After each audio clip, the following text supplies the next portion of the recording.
magsasampay tayo ngayon ng ating mga isasampay. Tingnan guys.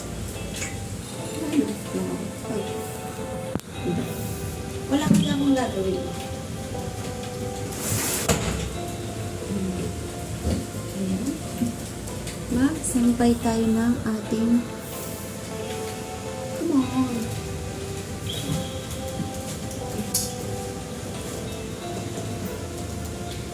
Ganito ako magsampay ng aming mga damit.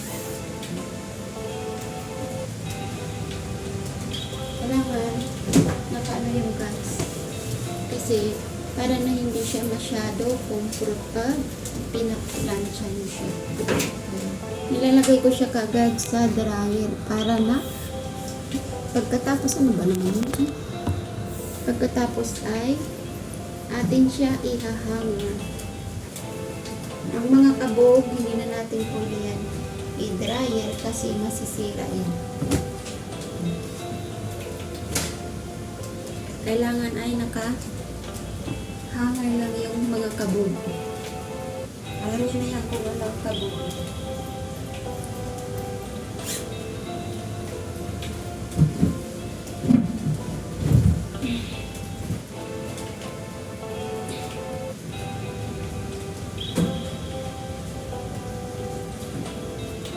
Ganyan ako mag-hanger guys. Hanger ba to? Magsabay. Hindi pa naman ako nag-hanger. Ganito yung araw-araw natin na routine sa ibang bansa.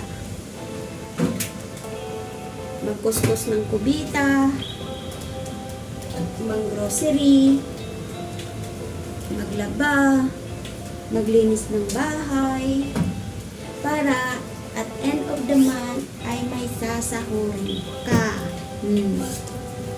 Ganon. Ganyan dapat ang ano sa dryer guys, para na paglabas ng damit ay hindi siya kulubot. Ayan.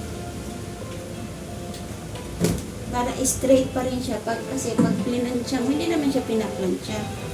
Pag tupi mo, smooth na siya, mabango at malambot. Ayan lang guys.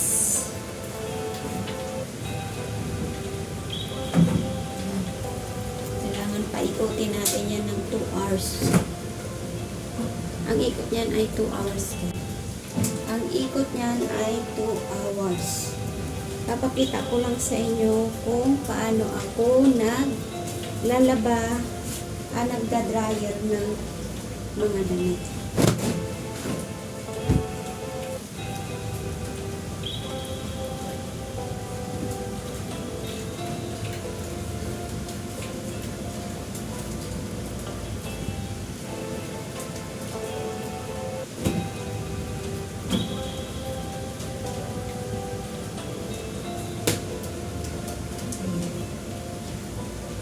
Ayan. At ngayon, maipapakita ko sa inyong parang papel na kinukuha ko dito. Ayan. Maraming mga ano dyan, abubot. Kukuha tayo ng yung parang papel na pabango sa damit. Ito siya guys. Ayan. Yan ang ilalagay natin sa dryer para na paglabas ng mga damit ay mabango.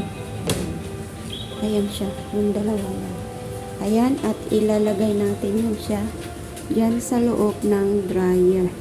Para paglabas ng mga damit, tutupiin na lang at atin siyang paplansyahin. Yung iba ay hindi na pinaplansya. Ang mga towel guys ay hindi na pinaplansya. Ngayon, ilalagay natin siya sa normal na takbo. Ayan, 2 hours and 10 minutes. Ayan. At ipipress na natin ito.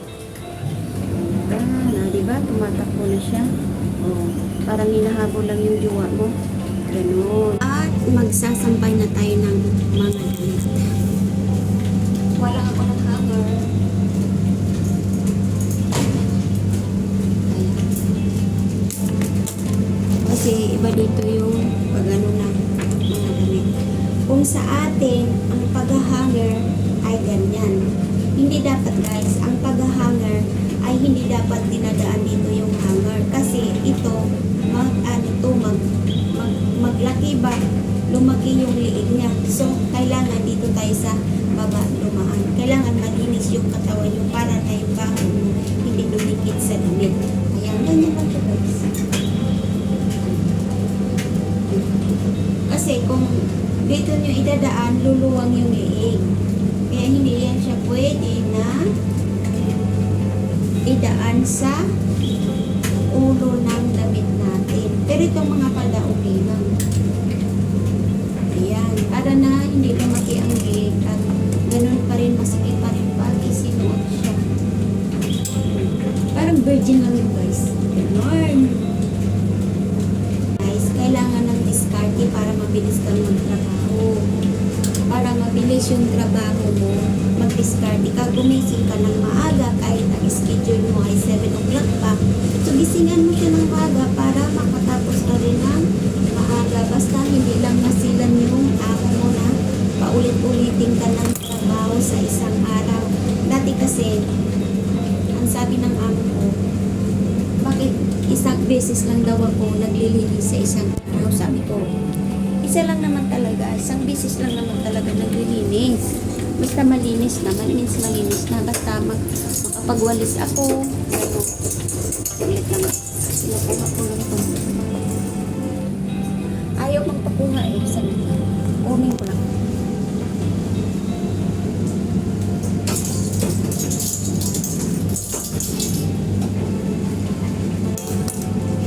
Sabi dati ng amo ko, bakit daw ako naglilinis isang beses lang sa isang araw? So, to be daw ay 2 beses sa isang araw.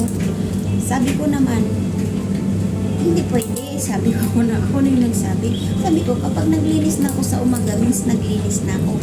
So, next day naman ako maglilinis. Ganyan ko yung amo ko. Kaya simula nun, hindi na siya nag-react. Kasi dati guys, sinusundan ako niya kahit saan ako magpunta maglinis. Chine-check niya lahat yung paglilinis ko kung malinis ba o hindi. Tapos, pag hindi yan malinis, ginaganyan yan guys, ginaganyan yan. Pag hindi malinis, pag hipo niya yung ganyan, magagalit yan sa'yo, sisirmunan ka yan. Sisirmunan ka niya na bakit hindi malinis ang paglinis mo. At saka alam niyo na kung ano ang daily routine na sinasabi ng amo natin kapag napapagalitan tayo. Kasi minsan yung amo, gumagawa lang sila ng kwento para mapansin mo. Yung iba naman, talaga ay tamad maglinis. Sana may mga katulong nga na mas pa sa amo. Diba? Aminin yung manad sa hindi ganun talaga ang buhay. Kaya, ang ugali natin sa atin ay hindi natin pwedeng dalhin dito sa ibang bansa. Kung tayo ay mayaman sa Pilipinas, ay doon lang yun sa Pilipinas. Kasi tayo ay nangangamuhan dito sa ibang bansa. Nangangamuhan tayo para kumita ng pera para maipadala tayo sa ating mga anak, sa ating pamilya. Ganun yun guys. No, huwag maging bossing kasi hindi tayo boss dito kasi may iba ditong mga kunya na porkit pinapagustuhan na ng amo ay sinasagad na nila. Gusto na lang silang maging boss, ang amo maging katulong. Hindi pwede ganun guys. Kailangan lumugar kayo sa tamang lugar. Ayan, madilim na. Nagsasalita pala ako sa video ko. Pahina pala ang volume nito.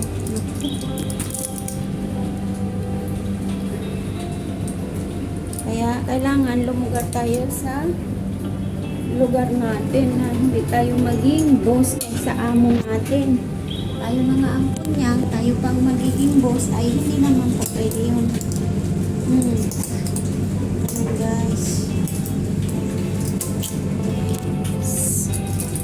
Ayan, magsasampay na tayo. Papakita ko sa inyo kung paano. Sa pasensya na guys ko. Papakita ko sa inyo kung paano magsampay doon. Kasi dito, malakas ang ulan, may bagyo. Kaya, pero kahit wala ng bagyo, ganito talaga ako magsampay ng aning mga damit. Sa kanila lang pala hindi ako.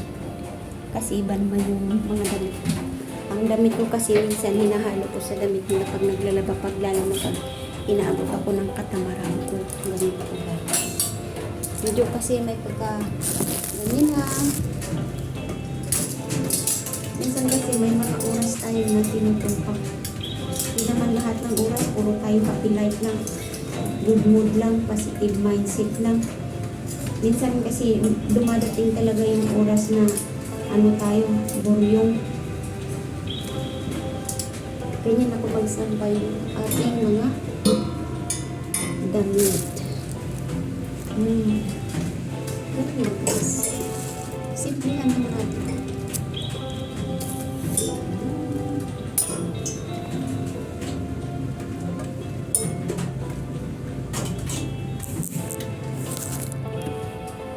Ganun lang. Pagsasampay na mga damit.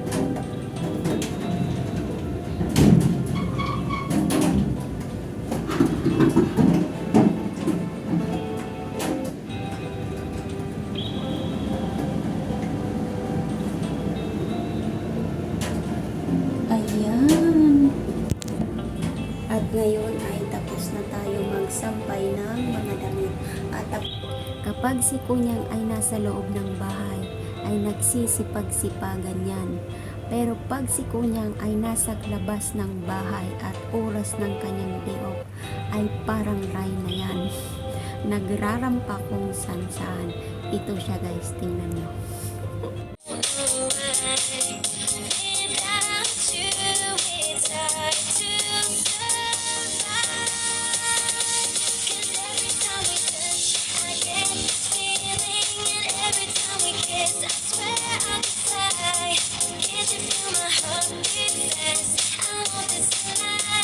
Need